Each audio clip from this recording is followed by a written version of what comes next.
जय राम।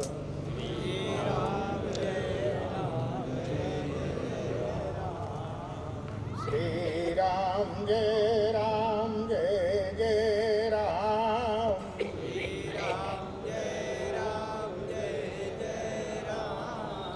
श्री राम जय राम जय जय राम।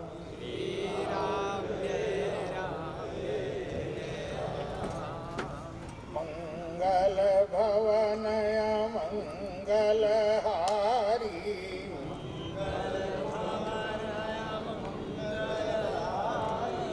प्रभु सुदशरथ अधीर विहारी। मंगलमूर्तये नमः। गणाधिपतये नमः। शान्तं शाश्वतमप्रमेयमनघं निर्वाणशान्तिप्रदम् ब्रह्मा शम्भुफणीन्द्रसेव्यमनिशं वेदान्तवेद्यं विभुम् रामाख्यं जगदीश्वरं सुरगुरुं मायामनुष्यं हरिं वन्देऽहं करुणाकरं रघुवरं भूपालचूडामणिं वन्दे विदेहतनया पदपुण्डरीकम् कैशोरसौरभसमाहितयोगिचित्तम् हन्तुं प्रतापमनिशं मुनिहंससेव्यं सन्मानसालिपरिपीतपरागपुण्यम् कुन्देन्दुधरगौरसुन्दरम् अम्बिकापतिमभीष्टसिद्धिदं कारुणिककलकञ्जलोचनं नौमि शङ्करमनङ्गमोचनम् प्रभुसमर्थ सर्वज्ञ शिव सकलकलागुणधाम योगज्ञानवैराग्यनिधि प्रणतकल्पतरुणा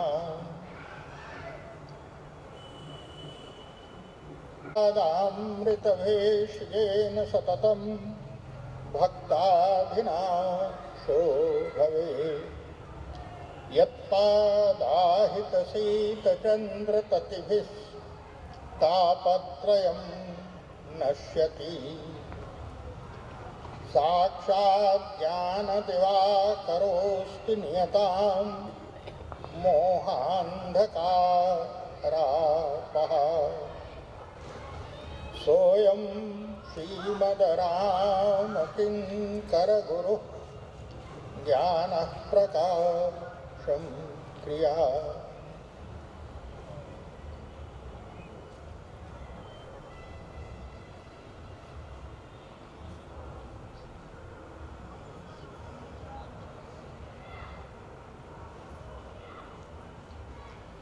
गुरुपदरज मृदुमञ्जुलयञ्जन नयनयमिय दृगदोषविभञ्जन तेहि करि विमल विवेक विलोचन वर्णो रामचरित भवमोचन।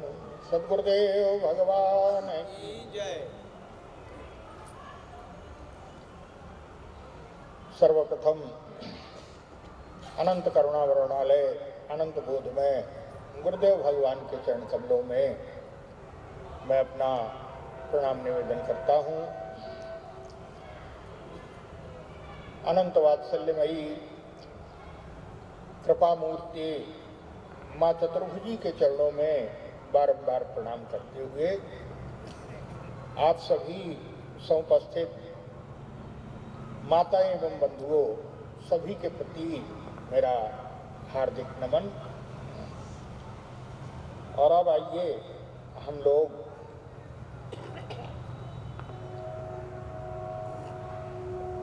कथा प्रसंग को आगे बढ़ाते हुए,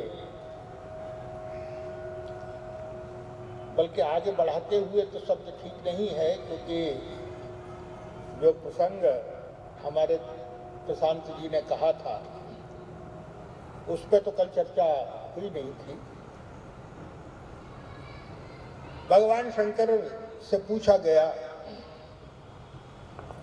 भगवान का अवतार कैसे होता है, तो शंकर जी ने कहा कि पार्वती सही बात यह है कि अवतार कैसे होता है ये तो मैं भी नहीं जानता।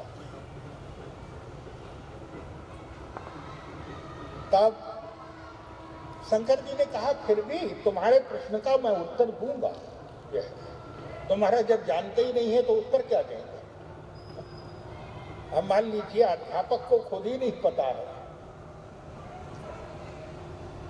लेकिन नहीं, शंकर जी ने कहा मैं ये नहीं कह सकता कि यही कारण है, ये दावा मैं नहीं कर सकता, लेकिन फिर भी उत्तर दूंगा। क्यों? और सही बात यह है कि ईश्वर को जान कौन पाया है? उसको जान कौन पाया है? अगर वो जानने की बोले जाना तो मान बुद्धि वाणी से ही जाना जाता है ना, लेकिन न वो मन की सीमा में है, न बुद्धि की सीमा में है, न वाणी की सीमा में। उसको जान कौन पाया? और याद रखिए उसको जानना तो संभव नहीं है। तब बोले उसमें जो है वो अपनी हीनता को, जो अपनी दुर्बलता को जो जान गया है, अपनी कमी को जो जान गया है, वो निश्चित रूप से उसके निकट पहुंच जाएगा। शंकर जी ने कहा जानता कोई नहीं है, ये नहीं दावा नहीं कर सकता है, लेकिन फिर भी बोले प्रत्येक व्यक्ति अपनी अपनी बुद्धि के अनुसार जो है वो उसमें चेष्टा करते हैं जानने की।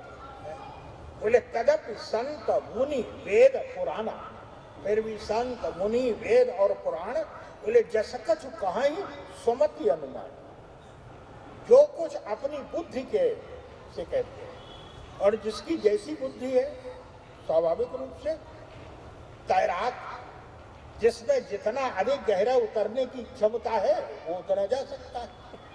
लेकिन याद रखिए बोले राम अमित गुण सागर है, जो अनंत सागर है उसमें जो है वो उसकी था तो कोई नहीं पा सकता, लेकिन याद रखिए जो अपनी था को समझ गया वो पहुंच गया उसके पास। इसलिए ईश्वर के बारे में जो उत्तर देते हुए कहा गया है बोले तुम्हें आदि खग मसक प्रजंता और नव उड़ा ही नहीं पावही अंता। आकाश अनंत है, याद रखिए अनंत के अंत को कोई नहीं पा सकता।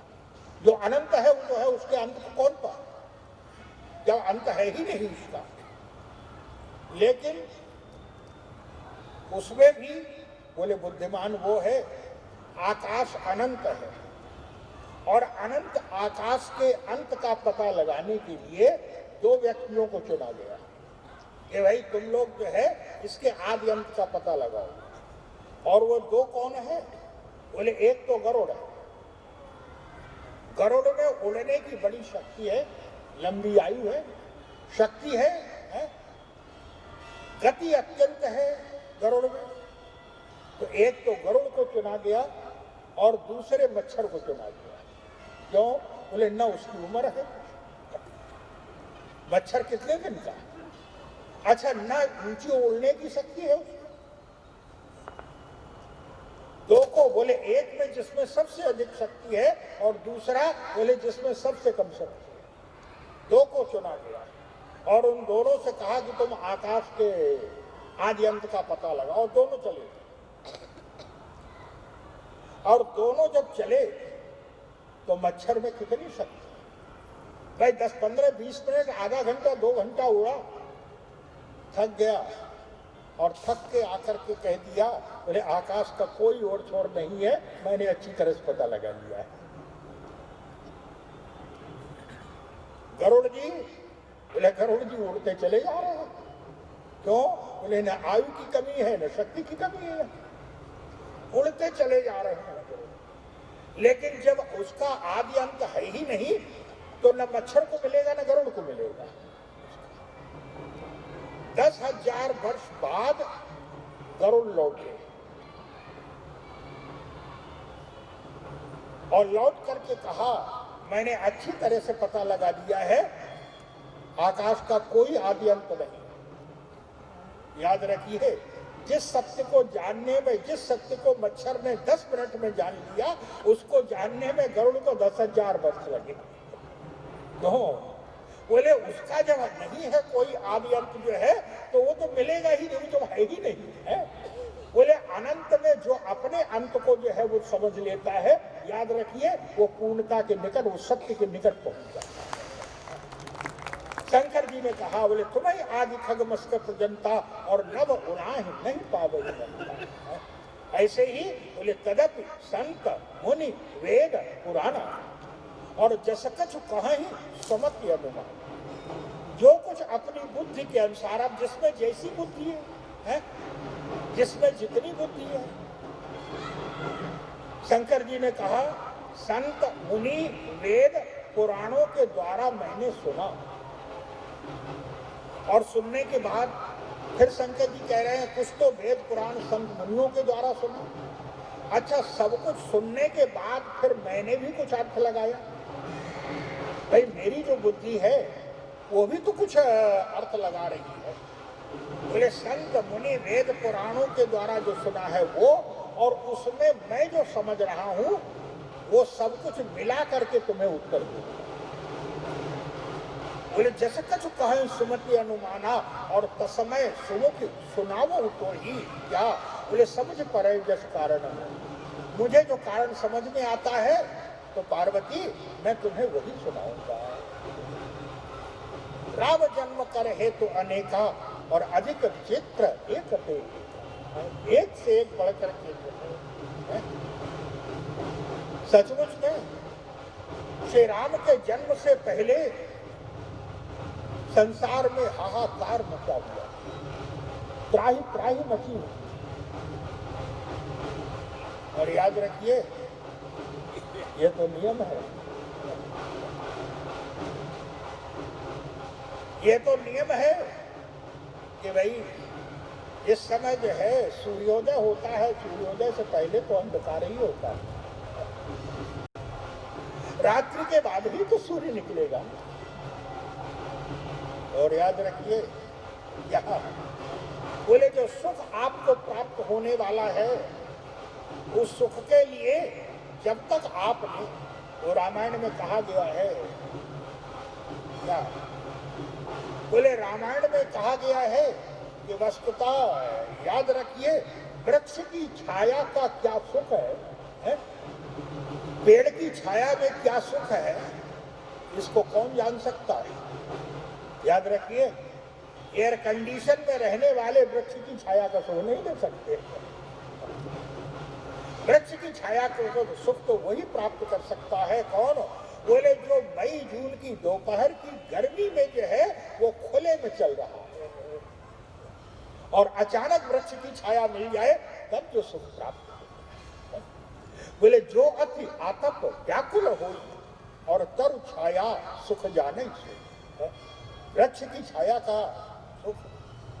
और याद रखिए उससे पहले रामायण काल में भी कितना भीषण रावण का अत्याचार है, जिस अत्याचार को देख करके पृथ्वी व्याकुल हो गई। बोले परम सभीत धरा अकुला, पृथ्वी व्याकुल हो गई जिस अत्याचार को देख करके। और अंत में वर्णन आया है कि पृथ्वी गाय का रूप बना करके मुनियों के पास गई, देवताओं के पास गई। बोले धेनु रूप धरे हृदय विचारी और गई कहां जहां सुर मुनि आए, मुनियों के पास गई। और मुनियों का अभिप्राय क्या? मुनि का अभिप्राय है मननशील है। आज भी जिनको बुद्धिजीवी कहते हैं, याद रखिए, ऐसे जो मननशील है, विचारशील है समाज में एक वर्ग वो भी होता है, उनके पास भी गई। बोले सुनो, उसके बाद बोले मुनियों ने भी कहा हम कुछ नहीं कर सकते। और इसका सीधा सा अभिप्राय है कि कई बार समस्या ऐसी होती है कि जिसको कितने भी बड़े बुद्धिमान हो उनके द्वारा जो है वो निराकरण नहीं किया जा सकता है। बोले समस्या बुद्धि से कहीं ज्यादा ऊपर होती है, बुद्धि की सीमा में नहीं आ सकती। तब देवताओं के पास गई, और देवता कौन है? बोले देवता पवित्र पुण्य कर्म की पराकाष्ठा, जो अधिक पुण्य कर रहा है वो पुण्य कर्म की पराकाष्ठा। इसका अभिप्राय है बुद्धिजीवियों के पास गई, मननशीलों के पास गई है, जो समाज सेवक है उनके पास गई। लेकिन बोले काहू ते कछुका जना, अंत में ब्रह्मा के पास गई। और ब्रह्मा के पास जाकर के ब्रह्मा ने कहा, देवी मोर कछु न बसा, मैं तुम्हारी, मेरा इसमें कोई बस नहीं। पृथ्वी ने कहा, महाराज ये सृष्टि आपने बनाई, ये सृष्टि आपने बनाई। ब्रह्मा ने कहा, आज तुम्हें इतना याद रखिए, इस समय अत्याचार के विरुद्ध सबसे पहले खड़ा कौन होगा? पृथ्वी आई साहब। और पृथ्वी क्यों? बोले हमारे यहां पर जो है वो पृथ्वी का एक नाम है क्षमा। पृथ्वी क्षमा की सबसे बड़ी स्वरूप है। पृथ्वी के ऊपर हम लोग कितने अत्याचार करते हैं। हर वस्तु में जो काम करना हो, जमीन को खोद दो, उसके ऊपर फावड़े चलाते हैं, कुल्हाड़ी चलाते हैं, क्या नहीं करते हैं पृथ्वी के साथ। घर भी बनाना हो तो सबसे पहले नींव जो खोले तो पृथ्वी तो खोदी जाएगी है? कोई भी खानी जो है वो मिल रही है तो उसके लिए पृथ्वी को ही तो खोदा जा रहा है। पृथ्वी के ऊपर अत्यंत अत्याचार होता है, लेकिन पृथ्वी कभी बुरा नहीं है। क्यों?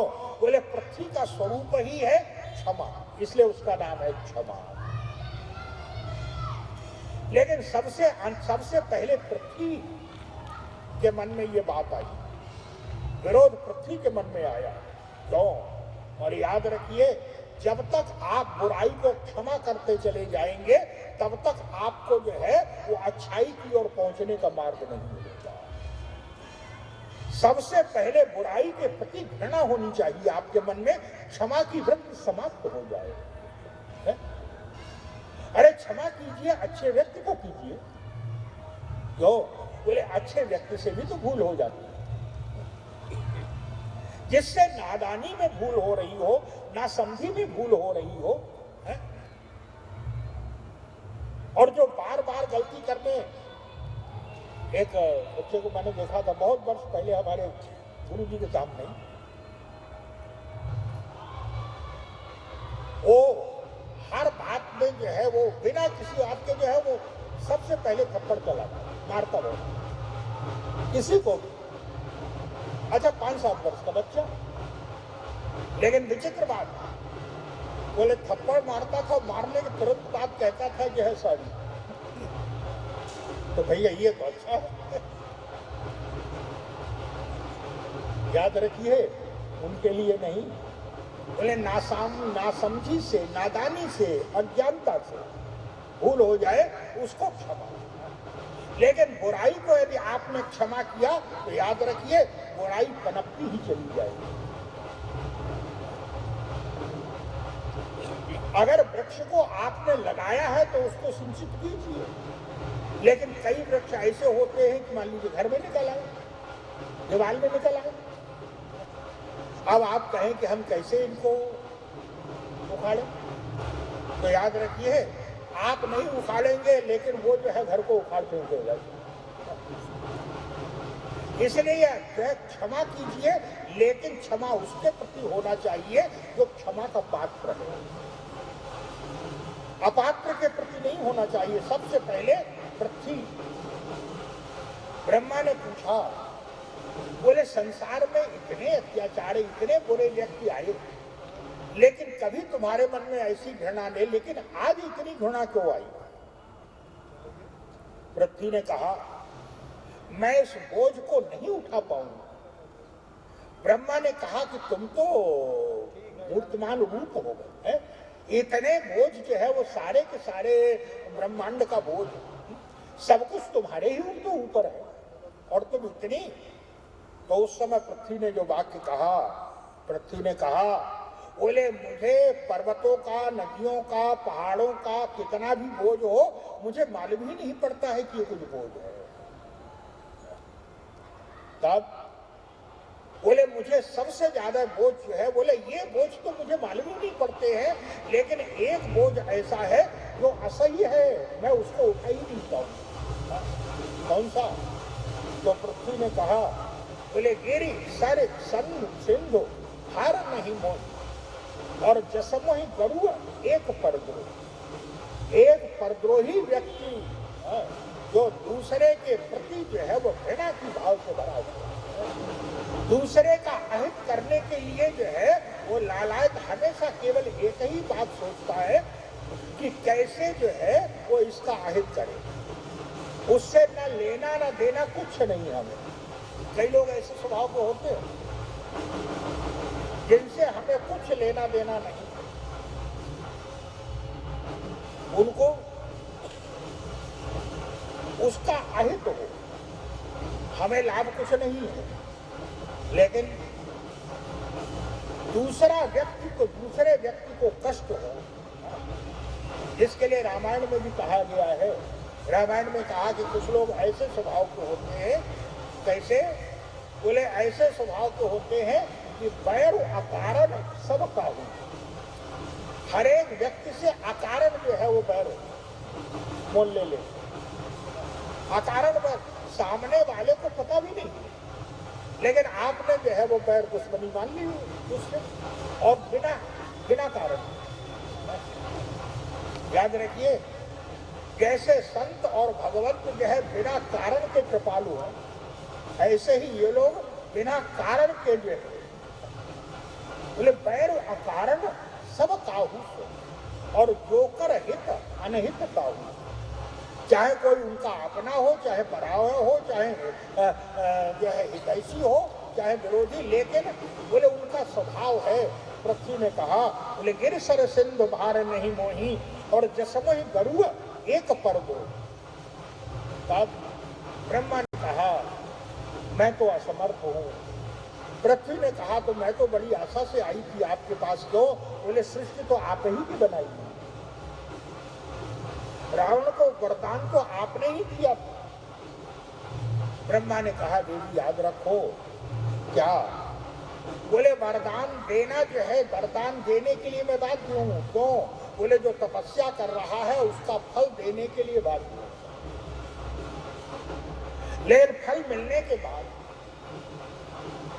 एक व्यक्ति मान लीजिए परमाणु बम बना रहा है, और परमाणु बम उसने बना लिया, लेकिन याद रखिए क्या? बोले परमाणु बम बनाने में तो वो स्वतंत्र है, लेकिन बम बनने के पश्चात जो है फिर उसके बस का नहीं है। फिर वो ये नहीं कह सकता, फिर बम जो है ये नहीं सोचेगा कि इन्होंने हमें बनाया है, कम से कम इनको तो छोड़ दे, वो ये ध्यान नहीं रखेगा। याद रखिए, ब्रह्मा ने कहा बनाने तक, वरदान देने तक मैं स्वतंत्र था, अब बोले मोर कछु न बसा, मेरा कुछ बस नहीं। पृथ्वी ने कहा, तब मैं निराश हो जाऊं? ब्रह्मा ने कहा, निराश होने की आवश्यकता नहीं। अरे आप कुछ आशा भी नहीं दिला रहे, आप सीधे कह रहे हैं मेरा कोई बस नहीं है, और ये भी कह रहे हैं निराश मत होइए। तब ब्रह्मा ने कहा कि मेरा बस तो नहीं है, लेकिन याद रखो। क्या? बोले मैं पूर्ण स्वतंत्र नहीं हूं, मैं पूर्ण समर्थ नहीं हूं, मेरी भी एक सीमा है, लेकिन बोले जाकर तय दासी और सो अविनाशी। मैं अविनाशी नहीं हूं, हाँ ब्रह्मा कह रहे हैं कि मैं अविनाशी नहीं हूं। क्यों? हमारे यहाँ ये काल की जो गणना है उसमें आता है कि ब्रह्मा की भी 100 वर्ष की आयु है। जैसे हम लोगों की 100 वर्ष है, ऐसे ही ब्रह्मा की भी 100 वर्ष की आयु है। हाँ, ये बात अलग है कि उनका जो है वो काल की जो अवधि है वो बड़ी लंबी है। कहा जाता है कि ये जो चारों युग होते हैं, चारों युग, ये चारों युग जब 1000 बार बीत जाते हैं तो ब्रह्मा का एक दिन होता है। चारों युग 1000 बार बीत जाते हैं तो ब्रह्मा का एक दिन होता है। और जब दिन समाप्त हो जाता है तो ब्रह्मा जब सोने जाते हैं तो महाप्रलय हो जाता है।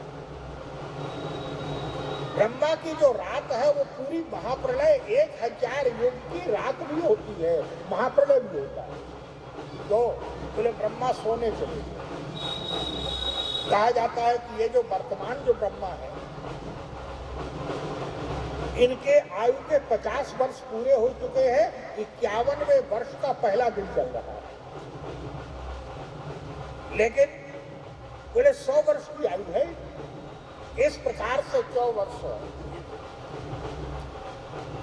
और कहा गया है कि जब ब्रह्मा इस प्रकार से 100 वर्ष की आयु पूरी हो जाती है ब्रह्मा की, इस हिसाब से जब ब्रह्मा के 100 वर्ष पूरे हो जाते हैं इस काल गणना से, तब शंकर जी का एक दिन होता है।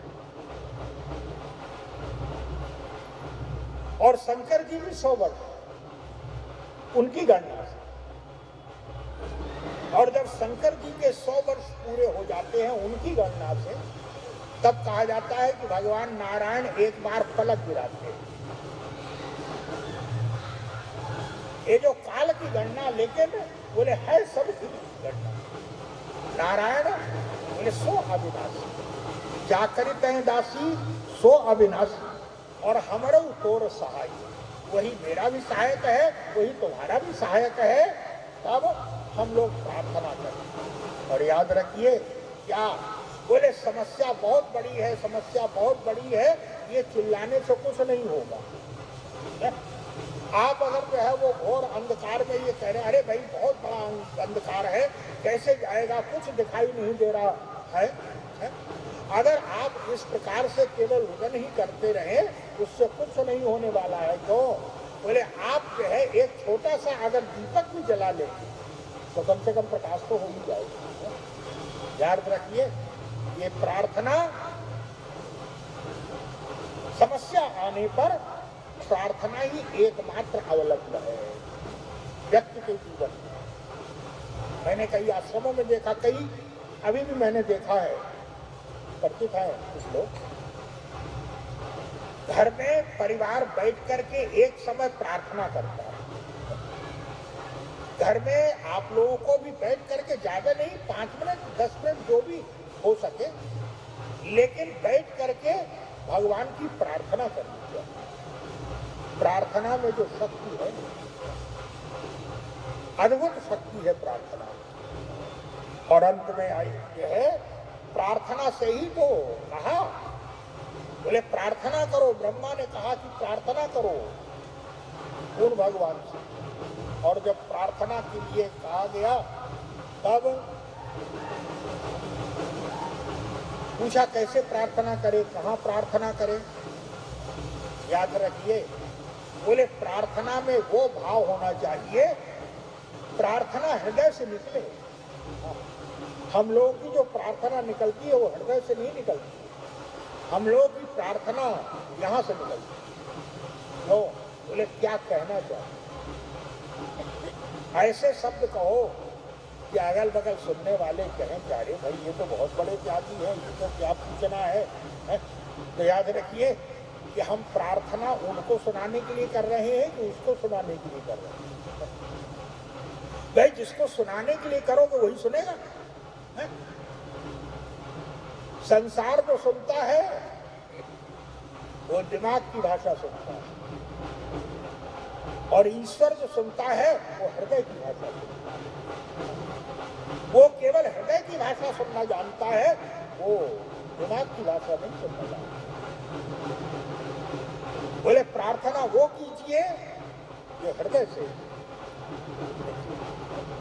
और भगवान उसी से प्रसन्न होते हैं। ज्यादा बुद्धिमानी से भगवान प्रसन्न हो ये जरूरी नहीं है, होता ही नहीं है बुद्धिमानी से। भगवान जब प्रसन्न होंगे तो हृदय की भावना से। बोले प्रार्थना करो। अब देवता लोग कहने लगे कि भाई प्रार्थना कहाँ करें, क्यों?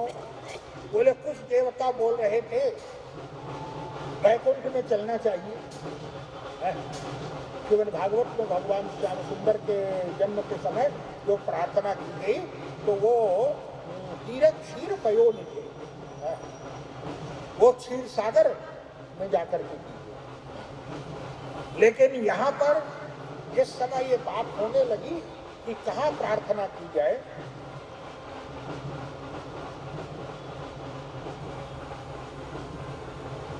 तो कुछ देवता कह रहे थे वैकुंठ चलना चाहिए।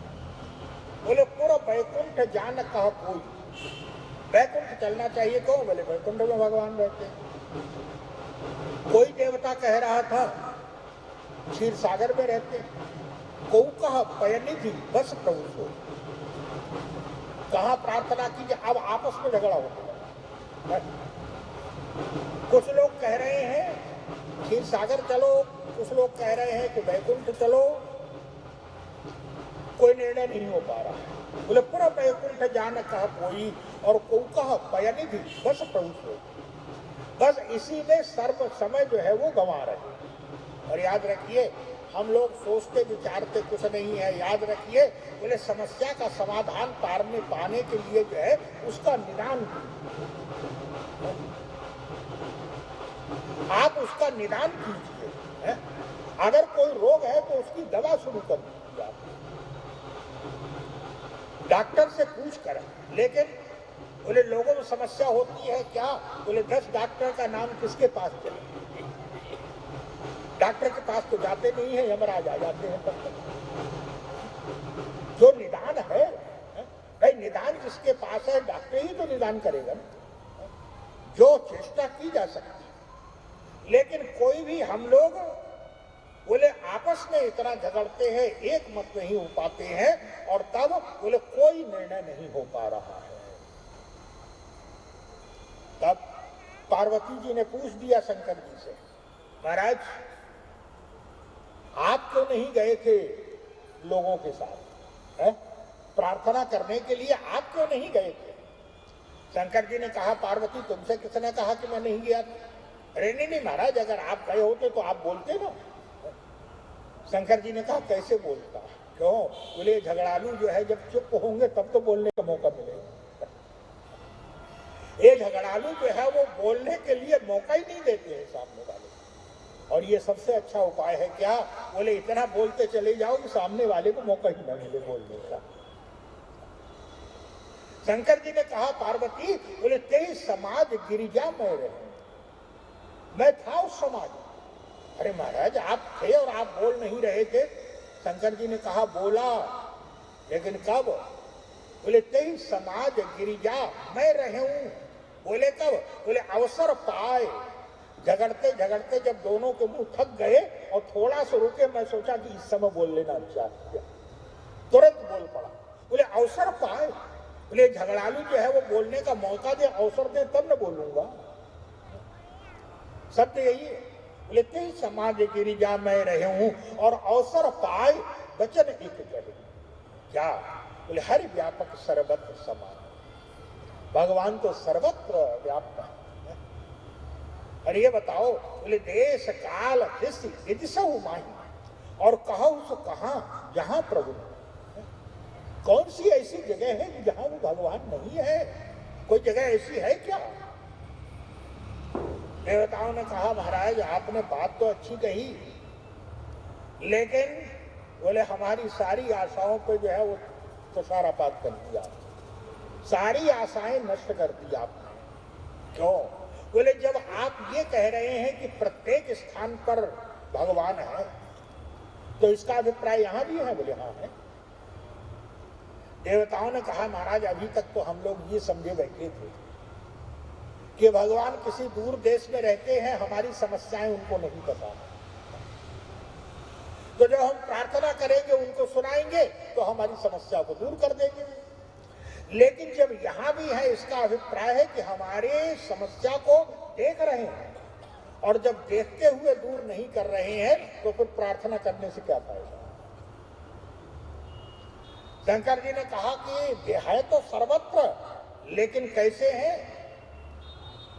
बोले देश काल जिसे विदिशहु माही, और कहु सो कहा जहां प्रभु माही। अरे अग जगमय सब रहित विरागी, रहते तो सर्वत्र हैं, लेकिन विरागी रूप में रहते हैं। और विरागी का अभिप्राय है कि उनका न किसी से राग है, न किसी से द्वेष है। याद रखिए। और जब राग और द्वेष नहीं होगा, व्यक्ति जो है जब भी कोई कार्य करता है, किसी के बीच में बोलता है, किसी की समस्या का समाधान करता है, तो याद रखिए या तो उसके प्रति राग होगा या उसके प्रति द्वेष होगा। तो भगवान तो विरागी है। बोले अग जग में सब रहित विरागी। अब बोले पहले उन विरागी भगवान को रागी बनाओ। और रागी कैसे बनेगा? बोले प्रेम के प्रभु, प्रेम के द्वारा वो रागी हो जाएगा। बोले अभी उनको जो है वो किसी से, बोले ना रावण से उनका द्वेष है, न तुमसे द्वेष है, ना रावण से राग है, न तुमसे राग है उसका। अब बोले अब जो है वो तुम रागी बनाओ। और रागी बनाओ का अभिप्राय है, याद रखिए, बोले ये राग और द्वेष जो है ये एक साथ रहते हैं। ऐसा हो नहीं सकता क्या? बोले जहां रहेंगे, जब रहेंगे तो दोनों रहेंगे। क्यों? बोले जिससे हमारा राग है, उसका जो विरोधी है उससे अपने आप से द्वेष हो जाएगा। जिससे हमारा राग है, उसकी जिससे दुश्मनी है, ना हमने उसका नाम सुना है, ना हमने उसको कभी देखा है, ना कोई वार्तालाप हुआ है, लेकिन बोले अगर हमारे स्नेही का जिससे हमारा राग है, अगर उससे उसकी दुश्मनी है, तो अपने आप से जो है दुश्मनी पाली है। तो बोले जिससे हमारा राग होगा, उससे जिसका स्नेह है, उसके प्रति हमारा राग हो जाएगा अपने आप। और जिसके मन में उसके प्रति द्वेष है, उसके प्रति हमारा अपने आप से द्वेष हो जाएगा। कहा शंकर जी ने, बोले उस विरागी को रागी बनाओ। कैसे? बोले उसको रागी बनाने के लिए उससे प्रेम के द्वारा वो रागी बनता। प्रेम के प्रभु प्रगटई जिन्हें आप प्रार्थना की जाए। और जब प्रार्थना की गई, तब गोस्वामी जी ने कहा, याद रखिए प्रार्थना कैसी होनी चाहिए। बोले तब विरंग के मन हर्ष आती, बोले नयन बहनीर।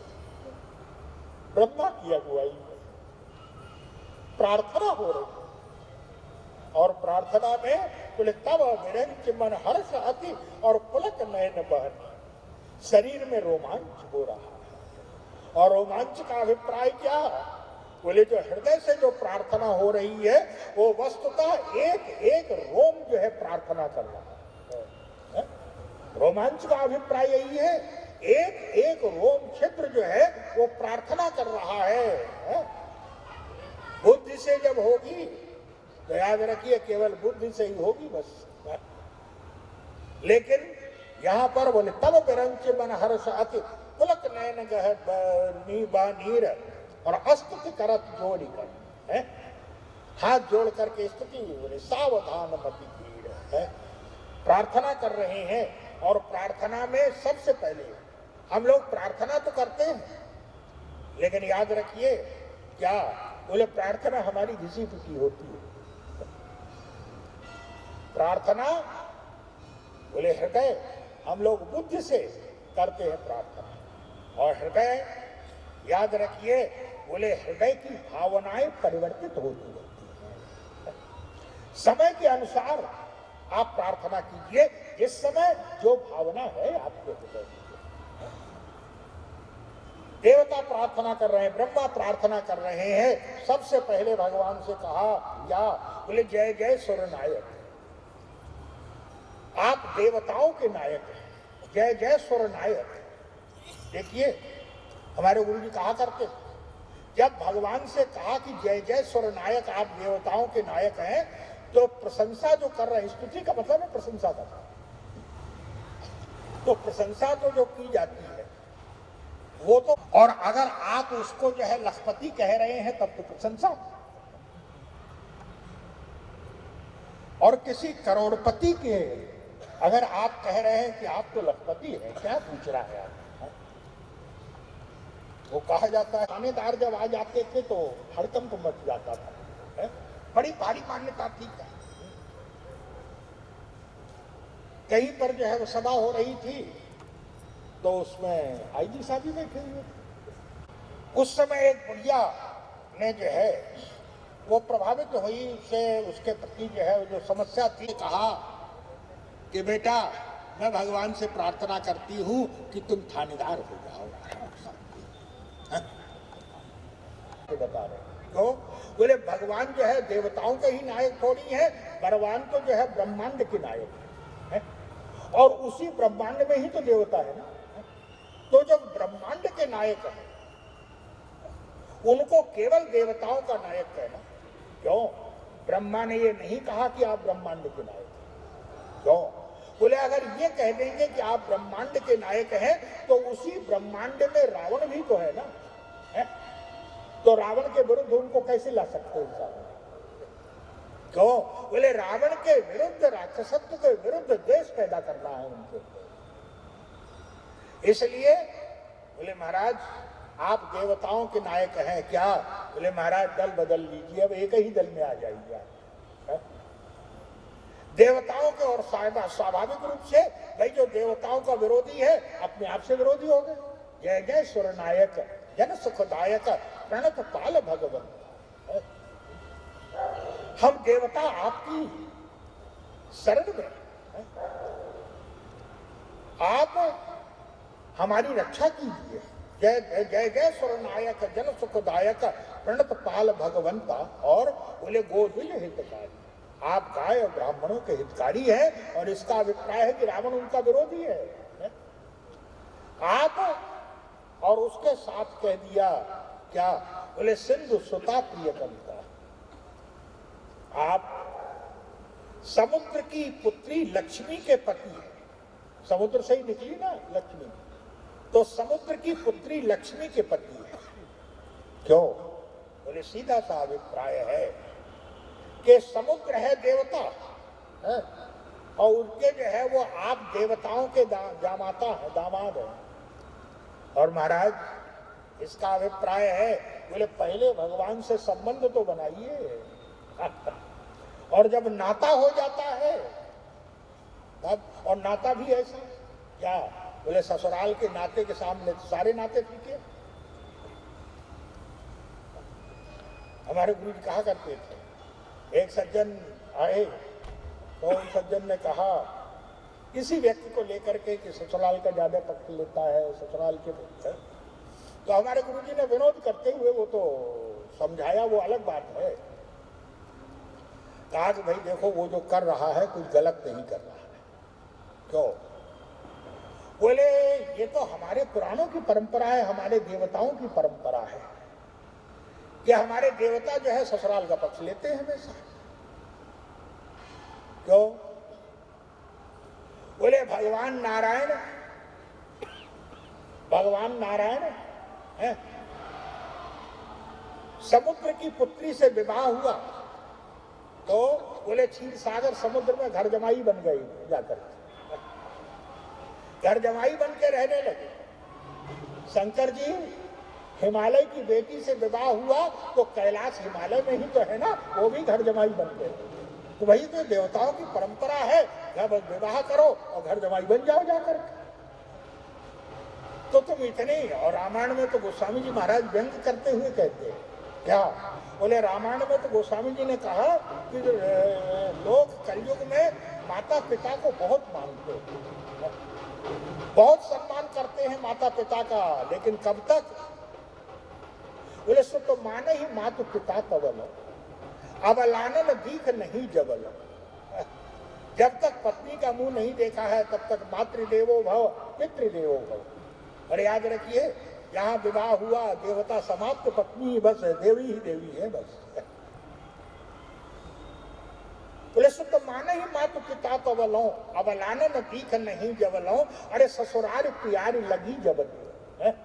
जिस दिन से ससुराल अच्छी लगने लगी, बोले ससुराल प्यारी लगी जबते, तो रिप रूप कुटुंब भये तबते। ब्रह्मा ने कहा क्या महाराज देवताओं के जामाता हैं और ससुराल पर संकट आया हुआ है, और आप जैसा समर्थ जामाता होते हुए और ससुराली कष्ट भोग रहे हैं, है? महाराज बड़े लज्जा की बात है आपके लिए। याद रखिए, पहले उस देवता को अपने पक्ष में मिला दिया है?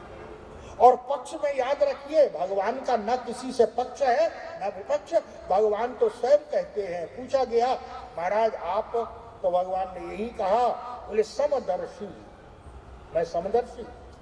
गीता में भी भगवान कहते हैं समोहम सर्वभूतेषु, मेरी दृष्टि में सब लोग समान है। समोहम सर्वभूतेषु न मे द्वेष्यस्ति प्रिय, न मेरा किसी से जो है वो राग है, न मेरा किसी से द्वेष है, न मेरा कोई प्रिय है, न मेरा कोई अप्रिय है, मैं सम हूं। रामायण में भी भगवान कहते हैं क्या, बोले समदर्शी मोहि कह सब लोग मुझे समदर्शी कहते हैं। लेकिन ब्रह्मा ने कहा कि ये बताइए कि आप अपनी दृष्टि से क्या है? लोग कहते हैं, आप तो ये कह रहे हैं ना कि लोग कहते हैं, तो हमारा लोग कुछ भी कहें लेकिन आप हैं क्या? तो भगवान ने कहा देखो सही बात तो ये है क्या, बोले समदर्शी मोहि कह सब को, लेकिन मैं बोले सेवक प्रिय, मुझे सेवक प्रिय है। लोग कितना भी पक्षपात का कलंक लगाते रहे, लेकिन जहां सेवक सामने आएगा, मेरी कमजोरी है सेवक, बोले सेवक प्रिय अनन्य गति सो, और उसमें भी जो जितना अधिक अनन्य है, जितना अधिक समर्पित है, शरणागत है, बोले वो उतना ही अधिक प्रिय है मुझे। याद रखिए, भगवान कहते हैं मैं बोले जो मेरा है, शरणागत है, बोले मैं उसका हूं, और उसको छोड़ करके मैं किसी को जानता ही नहीं। ब्रह्मा प्रार्थना करते हैं, देवता प्रार्थना करते हैं, अंत में भगवान आशीर्वाद दे देते हैं। आकाशवाणी होती है, चिंता मत करिए, क्यों?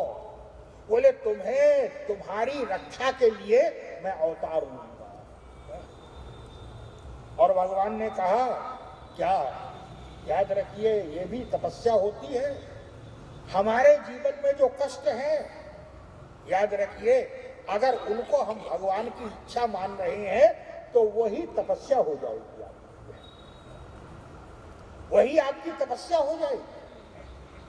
भगवान ने कहा चिंता मत करो, क्या? बोले कश्यप अदिति महातप कीन्हा, कश्यप और अदिति ने तपस्या की थी, मुझसे कहा था कि हमारे पुत्र बन जाइए। मैंने उनको वरदान दिया है, वो अयोध्या में दशरथ और कौशल्या के रूप में है। मैं उनके घर में आके और अकेला नहीं आऊंगा, तब बोले अनशन सहित अपने अंशों के साथ आऊंगा। बोले अनशन सहित देह धरिताता और करिहों चरित भगत सुखदाता, उनके तिनके गृह अवतरिहों आई, रघुकुल तिलक सुचारी उठाई। नारद वचन सत्य सब करिहों और परम शक्ति समेत अवतरी। देवताओं से कह दिया आप चिंता मत करिए, क्या? बोले हरिहों सकल भूमि गरु आई, निर्भय, आप लोग निर्भय हो जाए। देवता गए।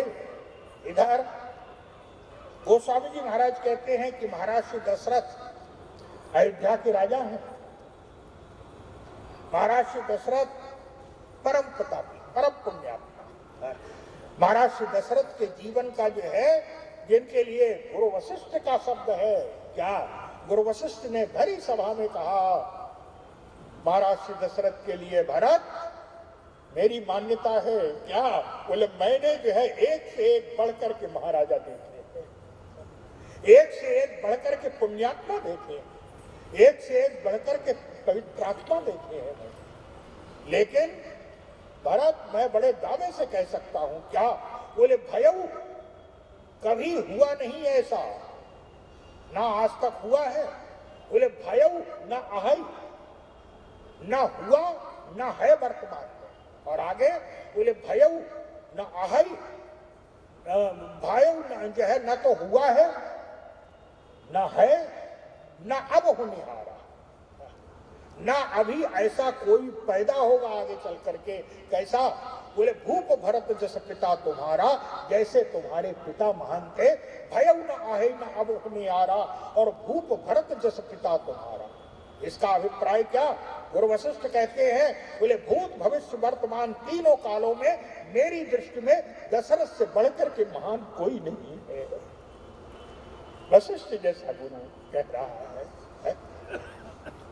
वशिष्ठ कोई चाटुकार नहीं थे जो अपने यजमान से केवल दक्षिणा के लिए है।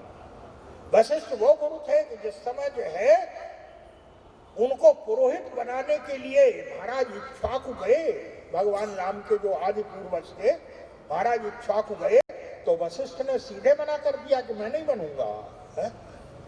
लेकिन वो वशिष्ठ कह रहे हैं महाराज से दशरथ में क्या पूछना है। गोस्वामी जी महाराज कहते हैं, अवधपुरी रघुकुल मनि राहु, वेद विदित तहि दशरथ नाहु। धर्म धुरंधर, ये धर्म धुरंधर है, धर्मात्मा है। धर्म धुरंधर, गुणनिधि, ज्ञानी, ज्ञानी भी है और भक्त है। क्या? बोले हृदय भगत मति सारंगपाणी।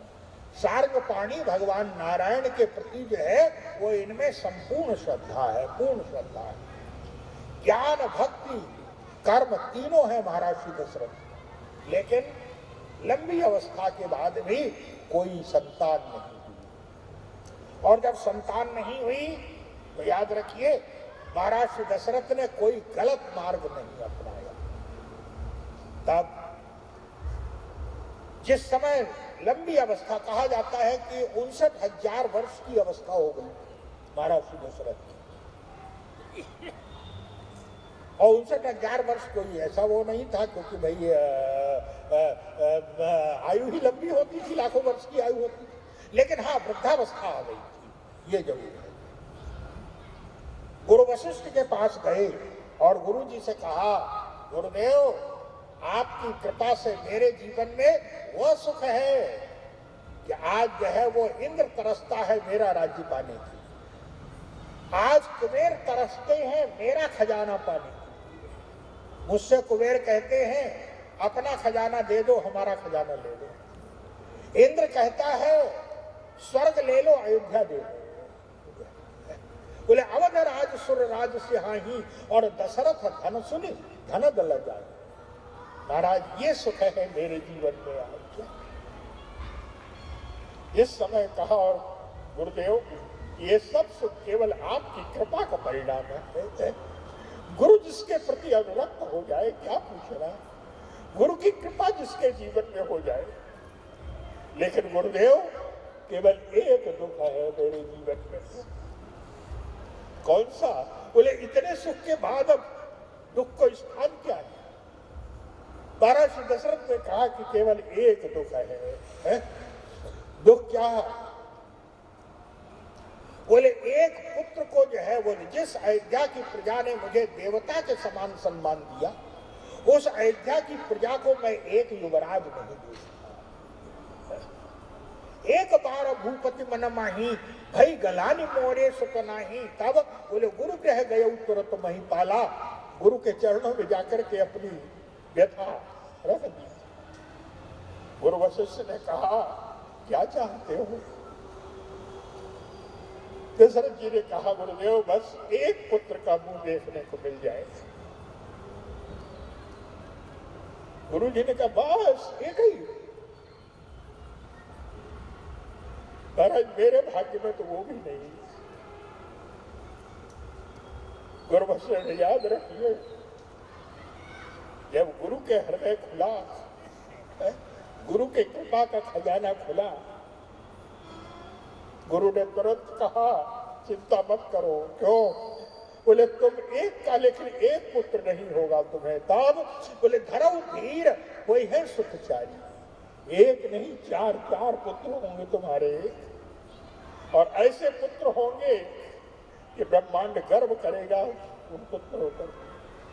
बोले धरो धीर कोई है सुखचारी, त्रिभुवन विदित भगत भयहारी।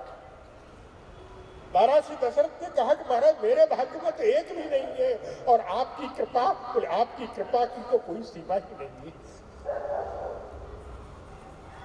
पुत्र कामेश की यज्ञ कराना पड़ेगा। तो महाराज देरी किस बात की है, आयोजन करो। महाराज श्री दशरथ ने कहा कि महाराज जो करना है वो आपको करिए, आपको करना है। क्यों?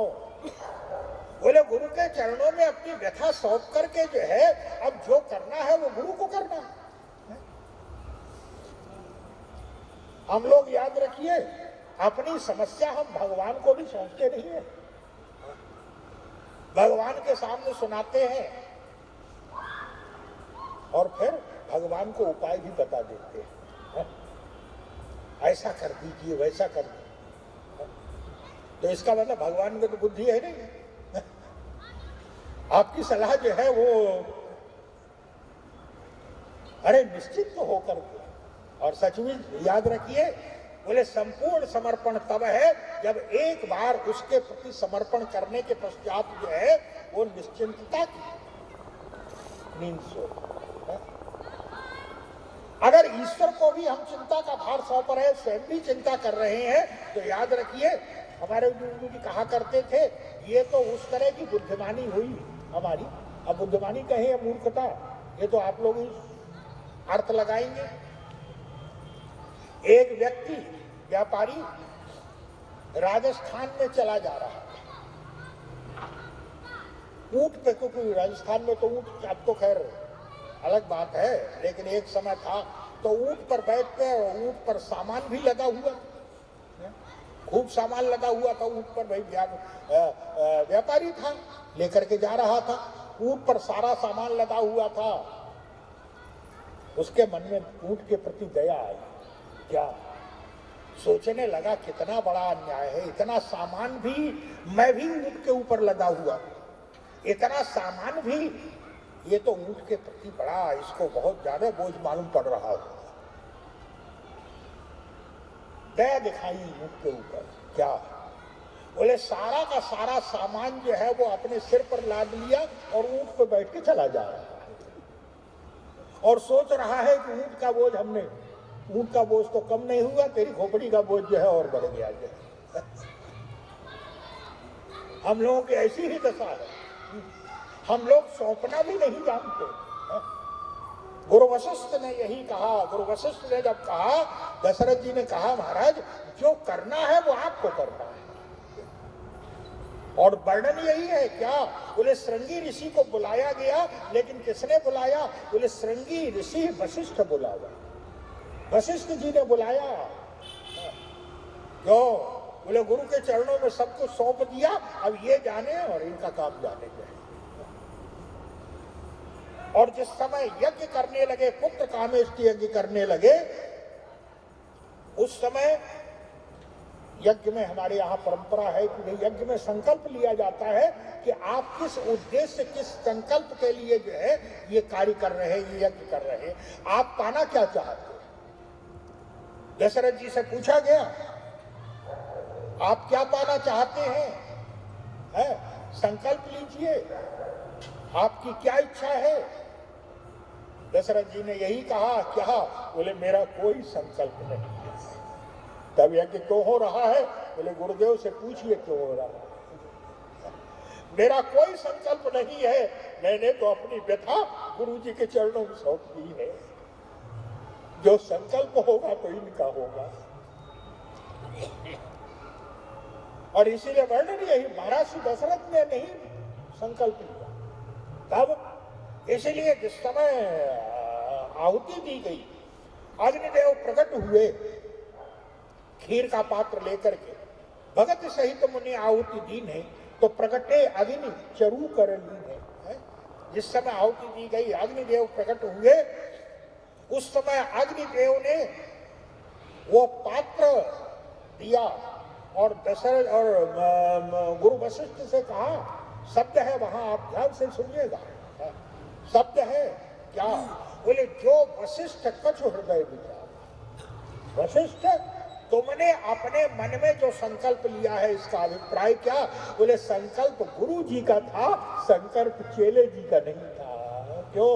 बोले चेले ने तो अपनी व्यथा सौंप करके निश्चिंत हो गया।